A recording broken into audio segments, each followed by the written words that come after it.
மிக்க மகிழ்ச்சி. இந்த மாதிரியான போராட்டத்துல நான் கலந்துக்கிட்டது. நான் வந்து ரெண்டாவது மறியல் இன்னைக்கு வந்து ரெண்டாவதுல கலந்துக்குவேன் ஆசையோட வந்தேன். மறியல் வந்து ஆர்ப்பாட்டமா நடந்துட்டு இருக்குது. இருந்தாலும் பரவாயில்ல, வெயில்ல நம்ம அங்க கடந்து காலையில ஆர்ப்பாட்டம் நடத்திட்டு இருந்தோம். ஏன் வெயில்ல கடந்து கஷ்டப்படுத்துறீங்கன்னு சொல்லிட்டு நல்ல கார் வச்சு கூப்பிட்டுட்டு வந்து ஒரு பெரிய மண்டபம் பிடிச்சி நல்ல டெக்கரேஷன் பண்ணி சேரை போட்டு உட்கார வச்சு நம்மளை வந்து ஆர்ப்பாட்டம் நடத்த சொல்லி நம்மளுடைய அரசாங்கம் வந்து நம்மளுக்கு இவ்வளவு பெரிய உதவி பண்ணி இருக்கிறாங்க.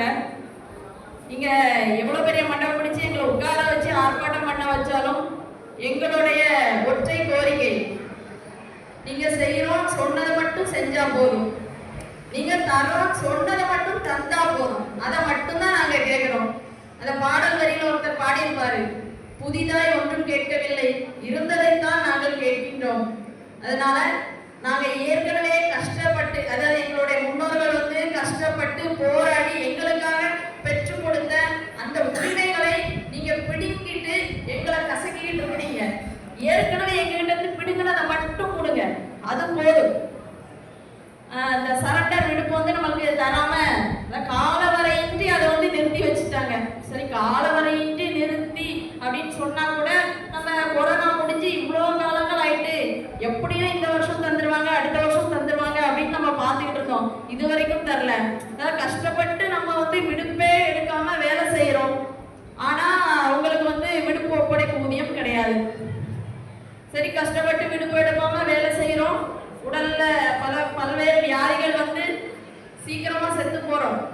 ஓய்வு காலம் வர்றதுக்கு முன்னாடி நம்ம வந்து சீக்கிரமா இறந்து போறோம். உங்களுக்கு கருணை பணி கிடையாது. சரி, கருணை பணி கிடையாதா? அப்போ நம்ம உயிரை கையில பிடிச்சிக்கிட்டு 60 வயசு வரைக்கும் வேலை செஞ்சிருவோம். வேலை செய்றீங்களா? அப்போ ஓய்வூதியம் கிடையாது. என்ன இது? எதுவுமே கிடையாது. விடுப்பு ஒப்படைப்பு கிடையாது, கருணை பணி கிடையாது, ஓய்வூதியம் கிடையாது, எதுவுமே கிடையாது. ஸோ இந்த நிலைமையை நாங்க இந்த வருஷம் மாற்றியே காட்டுவோம்னு முடிவு எடுத்தாச்சு.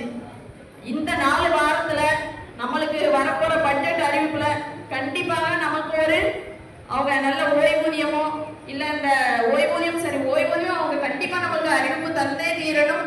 அது போக விடுப்பு ஒப்படைப்பு சரண்டர், அது போக இன்னும் நம்ம சத்துணவு பணியாளர்களுக்கு உள்ள பல்வேறு கோரிக்கைகள், இன்னும் 10 அம்ச கோரிக்கைகள் நம்ம கேட்டுக்கிறோம். அத்தனையிலையும் நம்மளுக்கு நல்ல ஒரு முடிவை அவங்க இந்த பட்ஜெட்ல வந்து தருவாங்க அப்படின்னு நம்ம வந்து நிச்சயமா நம்புறோம். இதற்காக நமது ஜாக்டோ ஜியோ எடுக்கக்கூடிய அனைத்து விதமான போராட்டங்களுக்கும் எங்களுடைய நான் சார்ந்த வருவாய்த்துறை சங்கம் என்றும் உறுதுணையாக இருக்கும் என்று கூறிக்கொண்டு வாய்ப்பளித்ததற்கு நன்றி கூறி விடைபெறுகிறேன்.